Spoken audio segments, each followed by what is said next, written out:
صحابہ کرام رضوان اللہ مجمعین کی جو نیکیوں کا وزن ہے نا، وہ صحابی ایک مٹھ تھوڑی سی کھجوریں اللہ کی راہ میں وقف کر کے اتنا اللہ سے اجر لے لیتے ہیں کہ بعد میں آنے والے لوگ احد پہاڑ کے برابر سونا خرچ کر کے بھی اتنا اجر نہیں لے سکتے۔ وجہ کیا ہے؟ وجہ یہ ہے ان صحابہ کے دل کے اندر اخلاص بہت زیادہ ہے۔ نمود و نمائش نہیں تھی، اخلاص کی وجہ سے اللہ رب العالمین نے ان کی چھوٹی چھوٹی نیکیوں کو اتنا بڑا کر دیا کہ بعد میں آنے والے لوگ احد پہاڑ کے برابر سونا خرچ کر کے بھی، مطلب کروڑوں اربوں روپیہ خرچ کر کے بھی اس بندے کی نیکی کو نہیں پہنچ سکتے۔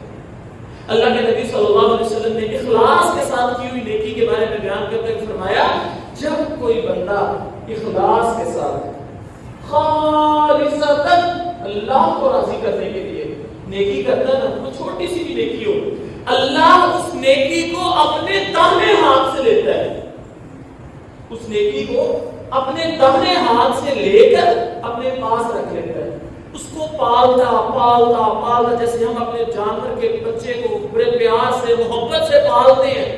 اس طرح اللہ اس نیکی کو جو اخلاص کے ساتھ اس کے بندے نے کی ہو پالتے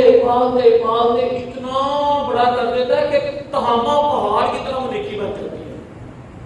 کل قیامت کا دن ہوگا جب اللہ کے سامنے وہ بندہ جائے گا، اتنی بڑی نیکی میں نے کہا اتنی بڑی نیکی نہیں کی تھی، تو اللہ اس کو بتائے گا یہ تیری وہ فلاں نیکی تھی،